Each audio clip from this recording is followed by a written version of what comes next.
తెలంగాణ ప్రజల కలను నిజం చేసేదానికి ఒకే ఒక్కనిగా బయలుదేరి త్యాగాల పునాది పైన టీఆర్ఎస్ పార్టీని స్థాపించి 25 ఏళ్ల పాటు ఇటు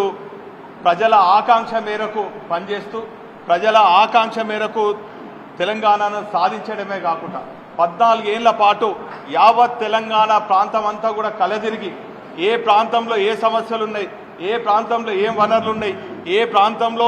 ఏ వర్గానికి ఏ సమస్యలు ఉన్నాయని చెప్పి పూర్తిగా అధ్యయనం చేసి దేశంలో ఉన్నటువంటి అనేక రాజకీయ పార్టీ నాయకులందరినీ కూడా ఏకదాటిపై తీసుకొచ్చి 14 ఏళ్ల పాటు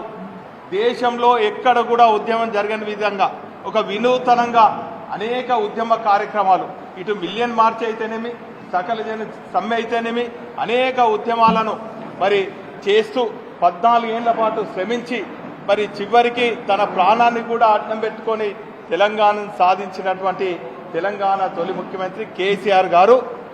25 ఏళ్ల టీఆర్ఎస్ బీఆర్ఎస్ పార్టీ రజతోత్సవాలను ఘనంగా వైభవంగా ఉమ్మడి వరంగల్ జిల్లా హన్మకొండ జిల్లా పరిధిలో ఉన్నటువంటి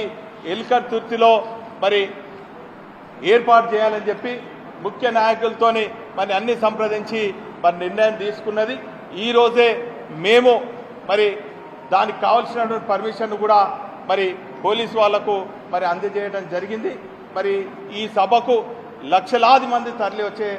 మరి పరిస్థితి ఉన్నది. ఈ నెల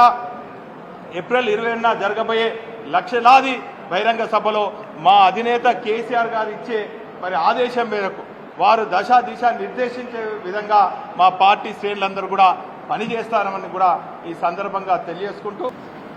ఓరుగల్లు ఆహ్వానం పలుకుతా ఉన్నది. యావత్ తెలంగాణ రాష్ట్రంలోని బీఆర్ఎస్ శ్రేణులకి, తెలంగాణ రాష్ట్ర ప్రజలందరూ కూడా ఏప్రిల్ 27న నిర్వహించేటువంటి బీఆర్ఎస్ రజతోత్సవ మహాసభకి పెద్ద ఎత్తున లక్షలాదిగా కదిలి రావాలని, కదిలి వచ్చేటువంటి లక్షలాది మంది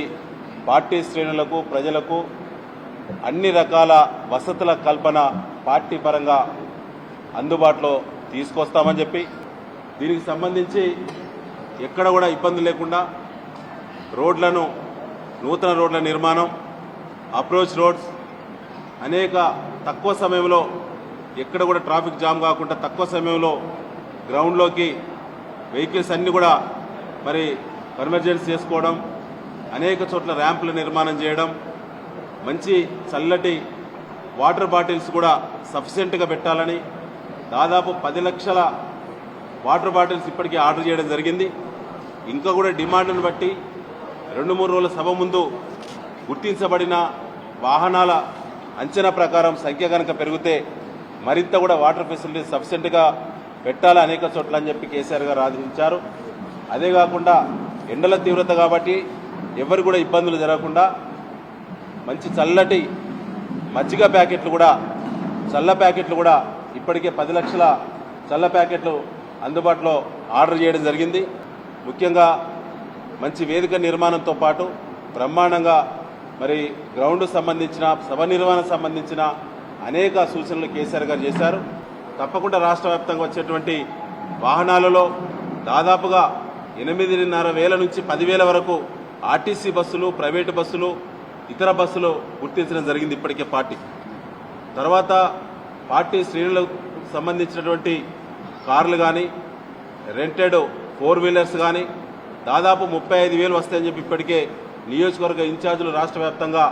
మరి పార్టీకి ఇప్పుడే రిపోర్ట్ చేయడం జరిగింది. కాబట్టి ఈ 50,000 వాహనాలను ఏ విధంగా హ్యాండిల్ చేయాలి, ప్రజలకు ఎక్కువసేపు నిరీక్షణ లేకుండా తక్కువ సమయంలో పార్కింగ్ ప్లేసెస్కి ఏ విధంగా కన్వర్జెన్స్ చేపట్టాలి, దీనికి సంబంధించిన అన్ని జాగ్రత్తలు గతంలో సభలు నిర్వహించినటువంటి రాష్ట్రంలో అనుభవజ్ఞులందరూ ఉమ్మడి జిల్లాలో పార్టీ శ్రేణులందరూ వారి యొక్క ఆలోచనలను షేర్ చేసుకొని ఈ సభ నిర్వహిస్తాం. ఎల్కతుర్తి మండల వ్యాప్తంగా కూడా దగ్గర వాళ్ళను వాలంటీర్స్ను గుర్తించి వారికి వారం రోజుల ముందే ప్రత్యేక శిక్షణ కూడా రిటైర్డ్ పోలీస్ ఆఫీసర్ల చేత శిక్షణ ఇచ్చి ప్రత్యేకంగా 1,500 మంది వాలంటీర్స్ను గుర్తించాలి, శిక్షణ ఇవ్వాలి, ప్రత్యేకంగా డ్రెస్ కోడ్ ఇవ్వాలి. ట్రాఫిక్ పైన దృష్టి పెట్టాలి, సర్వీసెస్ మీద దృష్టి పెట్టాలి అనేటువంటిది పార్టీ నిర్ణయించింది. మరి ఎల్కదుర్తి మండల సెంటర్ లోపల 250 మీటర్ లోపలనే మనకు మంచి స్థలం కూడా దొరకడం జరిగింది. దాని గురించి మా రైతులను మీకు కోరగానే వెంటనే మరి వారందరూ కూడా సహకరించి పార్టీ మీటింగ్ చేసుకోవాలని చెప్పి ముందుకొచ్చి ఎన్ఓసి కూడా ఇవ్వడం జరిగింది. దానికి సహకరించిన స్థానిక టీఆర్ఎస్ పార్టీ నాయకులకు కార్యకర్తలందరూ కూడా ప్రత్యేకంగా ధన్యవాదాలు తెలియజేసుకుంటూ అదేవిధంగా అక్కడ రైతులందరూ కూడా ప్రత్యేకంగా ధన్యవాదాలు తెలియజేస్తున్నారు. మీ ద్వారా అందరూ కూడా తెలియజేస్తున్నారు. మరి ఈ కార్యక్రమం లోపల ఇంతకుముందు పెద్దలు పెద్ద సుదర్శన్ రెడ్డి గారు చెప్పినట్టు అన్ని విధాల ఏర్పాట్లు తీసుకోవడం జరిగింది, అన్ని శ్రద్ధలు కూడా తీసుకోవడం జరిగింది. ఎండాకాలం కాబట్టి అన్ని విషయాల్లో కూడా గమనించి చాలా ఫ్రీగా ఎక్కడి నుంచి వెళ్ళినా కానీ వచ్చి ఈజీగా మూవ్మెంట్ అయ్యేటట్టు కూడా చూసుకోవడం జరుగుతుందని తెలియజేసుకుంటూ అదే నమస్కారం. టీఆర్ఎస్ పార్టీ 25 వసంతాల సభ కాబట్టి పండుగ వాతావరణం ఉంటుంది కాబట్టి ఆ సభకు లక్షలాది మందిగా తరలి వస్తారు కాబట్టి అన్ని ప్లేసులల్లో సౌకర్యం అన్ని దగ్గర ఎక్కడైతే ప్రజలకి టీఆర్ఎస్ అభిమానులకి నాయకులకి ఎవరికి కూడా ఎండాకాలం కాబట్టి ఏప్రిల్ 27 ఎండలు ఎక్కువ ఉంటాయి కాబట్టి ఎవరికి ఇబ్బంది కలగకుండా ప్లేస్ ఉండడానికి ఎవరికి కూడా అసౌకర్యం కలగకుండా ఉండడానికి అన్ని ప్లేసులు పరిశీలన చేసిన తర్వాత అధ్యక్షులు గారు ఈ యొక్క ఎల్కతుర్తి దగ్గర లాంటి ప్లేస్కి అది ఒక సర్కిల్గా ఇక్కడి నుంచి ఉమ్మడి జిల్లా వరంగల్ కానీ కరీంనగర్ నుంచి వచ్చే వాళ్ళకి కానీ అటు మెదక్ అటు సిద్దిపేట నుంచి వచ్చే వాళ్ళకి కానీ ఇటు హైదరాబాద్ నుంచి వచ్చే వాళ్ళకి కానీ సెంటర్ పాయింట్గా అక్కడికి అందరికి కూడా ఎవరికి కూడా అసౌకర్యం కలగకుండా అందరికీ అన్ని రహదారులు 3 నేషనల్ హైవేలు కలుస్తున్నాయి కాబట్టి అక్కడ అందరికీ అందుబాటులో ఉండి ప్రజలందరికీ కానీ మా బీఆర్ఎస్ అభిమానులకు కానీ అందరికీ అందుబాటులో ఉంటుందని అక్కడ ఎల్కతుర్తి ప్రాంతంలో ఎల్కతుర్తి రెవెన్యూలో అక్కడ సభ చేయాలని నిర్ణయించడం జరిగింది.